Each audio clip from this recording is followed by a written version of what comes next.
So, to our next act, I have run into this woman like maybe off and on for the last 20 years, but I've heard her perform before. And I'm very excited tonight to bring up the one and only poet. So let's give it up for Bethany Burns!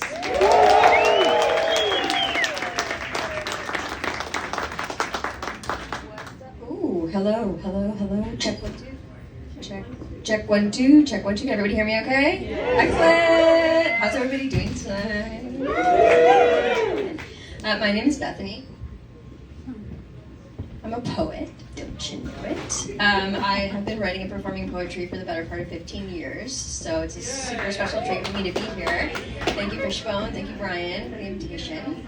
I want to tell you a little story about the last man who broke my heart and the subsequent rebirth that followed that horrible man's exit from my life. The first lesson that he taught me is also the title of this first poem. It's called How to Combat Disappointment.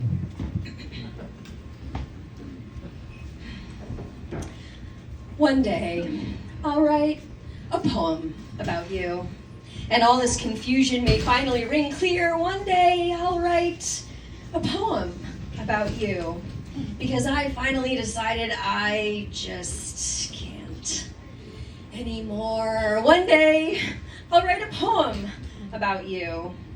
Maybe you'll see it when the colors turn to black and white and visions of playful pandas infiltrate your mind, none of them as playful as I. Maybe you'll feel it when you start to miss slipping habitually into that special hoodie I made just for you. It's still hanging in the closet in case the hurt subsides long enough for you to want to remember rather than hide. Maybe it will intoxicate you the way your vices do. The lavender, the jasmine, and probably the roses too. Maybe you'll hear it when your heartbeat starts to rattle loose all those scarred pieces of you I could never get to. One day, I'll write a poem about you. I'll paint the most bold and jagged picture of our wonderfully frantic time together. Into the cabinet, I'll be Dr. Caligari, staring into the bedrock cavern where our love was doomed to divide. Those shallow masks we hid behind when we cried, thanks, I'll keep mine. The stars in your backdrop taunt me while they hide. You always set with the sun, and all that's left are the shadows, the moon and I. One day, I'll write a poem about you, about how Ultimatum Monday catalyzed the beginning of the end, about how the bottom of your secret spiral staircase is bottle-shaped, dark and full of demons who preach self-loathing and jealousy, who maintain your mind's cage with seeds of doubt, a whiskey fertilizer and addiction's delusional reality. If I can say anything with certainty, it's that I knew too soon my intensity would be too much for you. I'll try not to cling too tightly to the version of yourself you couldn't allow to break through, rather leave breadcrumbs and mirrors in the hope that one day you too will find the man I loved smiling back at you. One day, I'll write a poem about you. About all the times my fierce independence found itself in a boxing match with your insecurities, about how every time I said I love you, I may as well have been trying to give the Grand Canyon a hug. Grasping for the depth of what you never could feel for all I am and all I always will be, about how what us was to me could never parallel what us needed to be to feed your codependency. One day, for the last fucking time, I'll write a poem about you.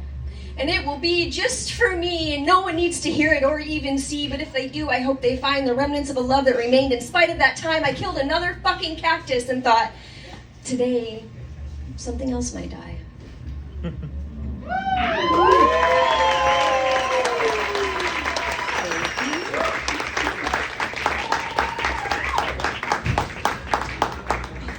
I really did write that last poem for the last time.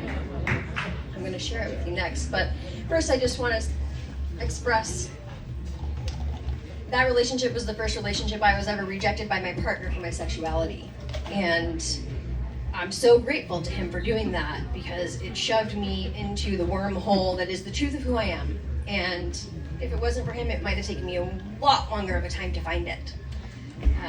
So this is for the last time.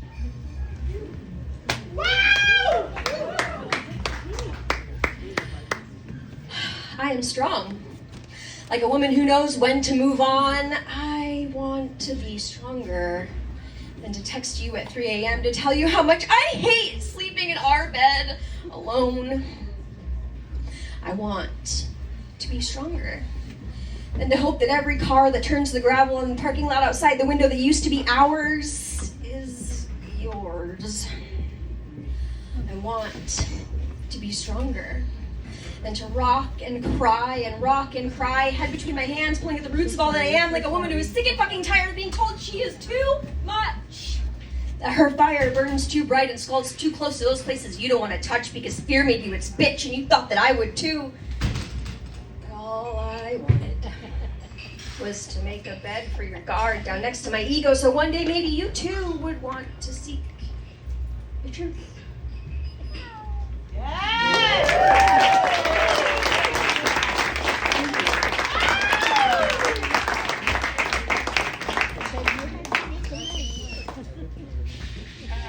So that sent me down the beautiful rabbit hole that became my epic queerness. And I think, the most important thing that I think that we can do is stand in our truth. And I think there's something to be said for the idea that you can't love someone else before you love yourself. I don't necessarily think that that's true. I think that it's closer to you can only love someone as far as you can only meet someone as far as you've met yourself, right? So your capacity for love is infinite, but your capacity to share love is finite based on your relationship with yourself, in my opinion. Not much of the truth, but in my opinion, that's how I have started to relate. And so in allowing myself to recognize that, where I was overgiving and overcompensating and being that savior mother role in so many people's lives, it allowed me to step rightly into my truth. And so this is the closest I've ever been to truth and poetry. It's called Too Queer for Your Binary.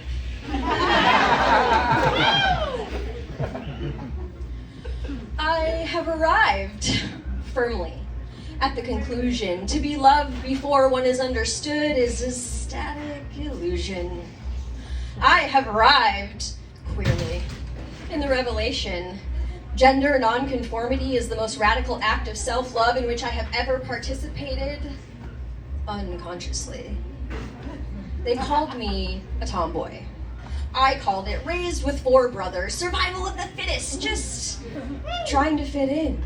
And now it's been 3-inch hairs on my inner thigh longer than the last time I was willing to allow anyone to engage with me in intimate activity who claims to only eat shaved pussy. It's been 2-inch hairs in my armpits longer than the last time I was willing to allow anyone's opinion of what a woman truly is mock the reflection of who the universe blessed me to be.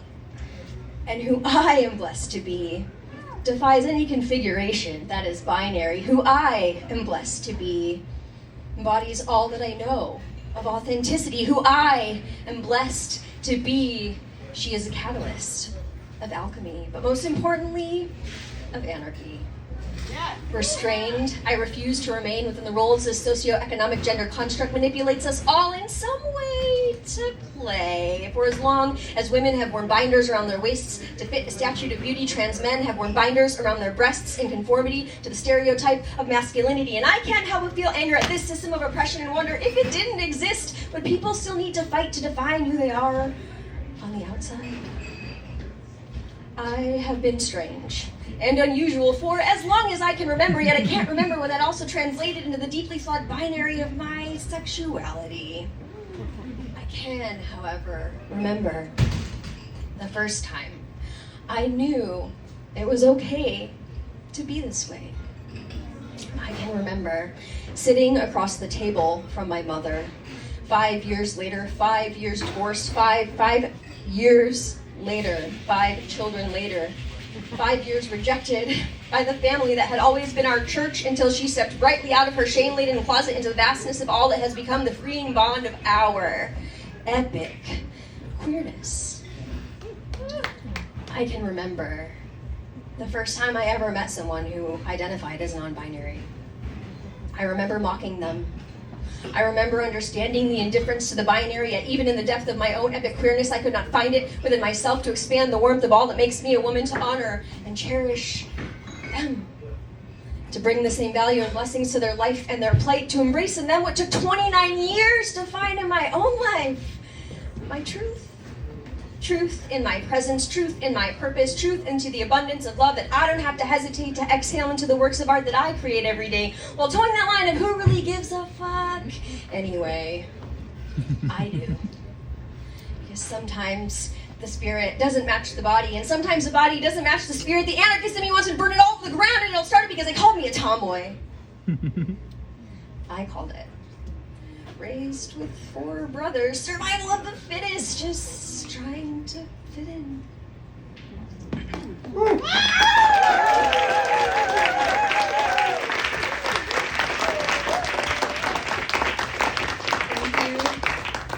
Thank you so much for receiving that. It means a lot to me to be able to share my art, who I am, with all of you. So I just want to leave you with one more thing. I've been writing a lot of haikus lately. All right. And this is my favorite one that I've ever written. It's called Team No Babies. Why I don't date people with kids. I'm selfish.